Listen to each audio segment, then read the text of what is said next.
Hello, this is Bill Sefsek with Stan Mitchell Enterprises. As you can see, or in this case, listen, we are working on a foundation of excellence that you, the quality-minded collision repair technician, can market. Being in the right place for the right reason and doing the right things are pillars for a successful and satisfying career. As you have prepared yourself with the knowledge for the tasks you will be responsible for, the accountability for your skill execution is vital and required in the repair of today's and future vehicles. As you know, there are many reasons why this is so important. While you have written standards, SOPs in the shop providing you direction for the expected results of your actions in fulfilling the brand promise, you must have some personal standards for your efforts and actions too. I would like to introduce a 4-step concept, a personal SOP of sorts, to help create a personal mindset for the assurance of meeting the details of your work performance each and every day. Once you have familiarized yourself to the brand supporting documents of your employer, think about how you manage your approach and the execution of your skills in the completion of tasks. What I mean here is when you are presented a task or tasks to perform, you take the request in and you immediately develop a mental vision for how you will get it done, right? I would like to take this thought process and make it a formal ritual for you to go through in everything you take on. As an example, let's look at a repair planner.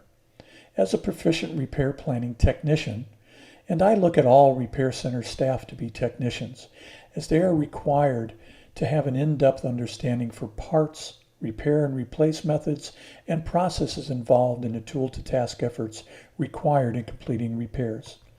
You must start with getting your head around the request for service. As the repair planner, you check your assignment, the facts of loss if available. You look out at the car. You see the major damage area. You grab your camera, grab your notepad or tablet, and go to the car.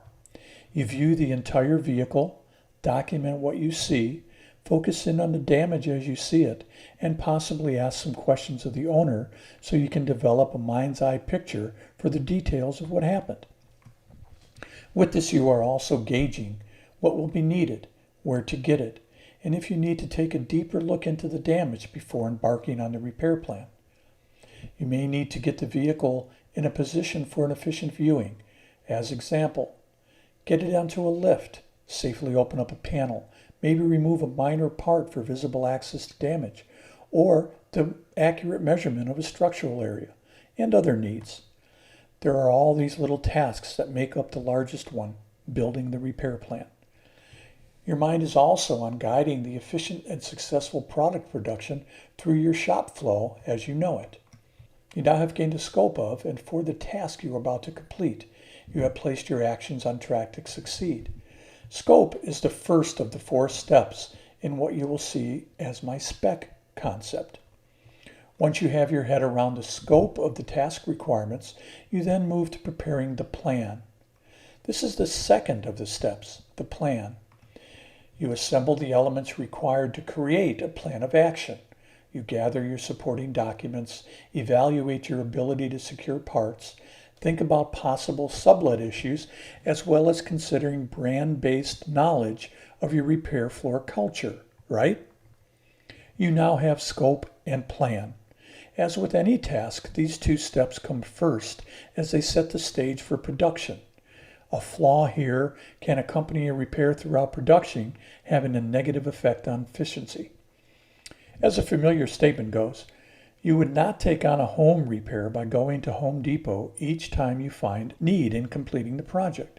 You would look at the job, gain the scope, plan it by noting all of your needs, go to Home Depot, secure all your needs, come home to complete the task efficiently. Now understand you are already going through these thoughts as a mindset. I want to bring you an enhanced, sharper focus for them to leverage their importance in the completion of the highest quality repair product possible.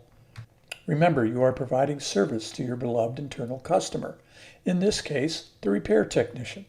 I do not need to tell you where uninterrupted production goes if there are deficiencies in either of these 2 steps. Next, I come to step 3, the execution. As with any plan, blueprint, or program of actions, we must execute it as developed. In this example, the planner goes to his or her tool, which is the database, enters all the data gathered at the damaged vehicle, and clicks Enter. What is created is a repair plan that represents the steps that will be required to efficiently complete the repair process. To the best of the planner's ability, this product is now complete. 3 steps are now done. You have gained scope for the task of preparing a repair plan. You have taken the proper considerations for the creation of the plan, and you have entered it successfully or executed the plan. Now the 4th and final step is to check the result. You have finished a product, and it is what you had intended it to be, right? At this point, and as a quality-minded collision repair planner, you have a figure in your head for this repair plan of about how much the bottom line will be. Now we all do this. We develop a reference point in our head for the intended result. You ask yourself, how does the result compare to my mind's eye view?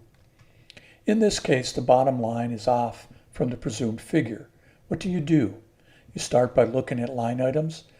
Was there an entry error of 0.5 instead of 5 hours made? Was a part left out? Was a sublet forgotten? And many other things. There is a need, and you are now checking the product. Once here, you are faced with, how do I manage the execution part of the task when it is flawed? Do you go back out and look at the damage to be sure, or do you just go with it?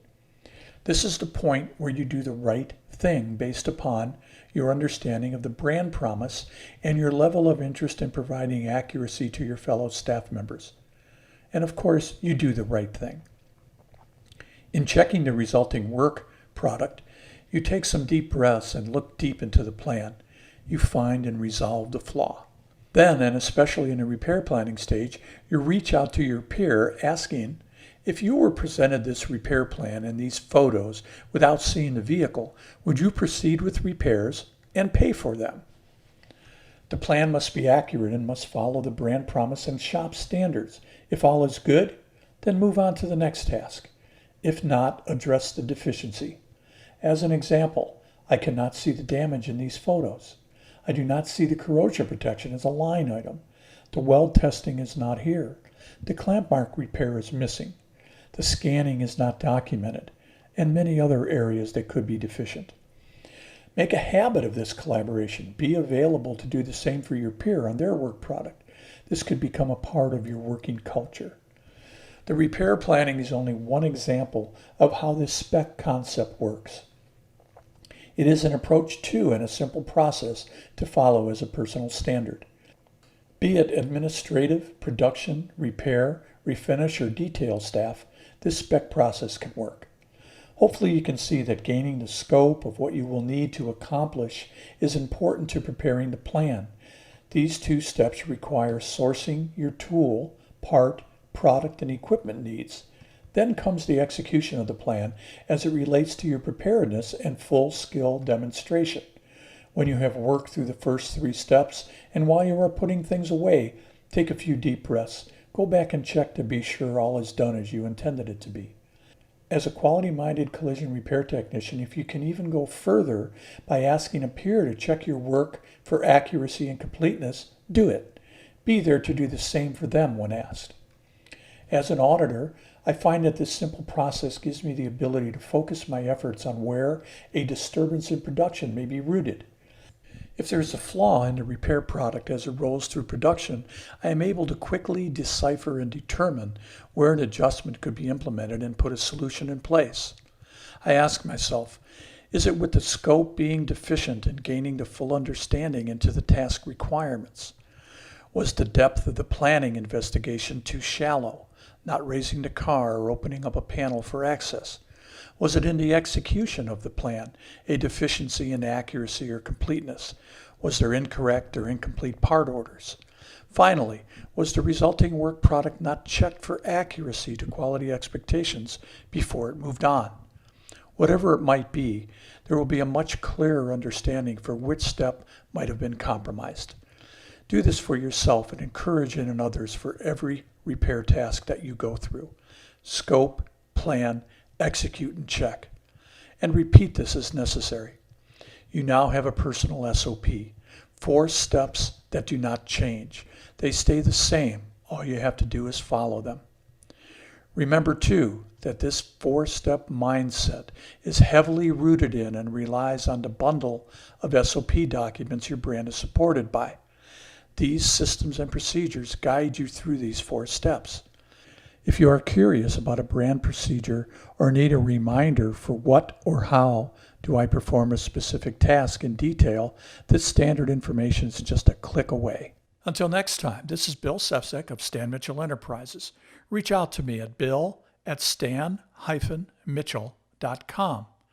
Take care, stay safe, and let's get at it.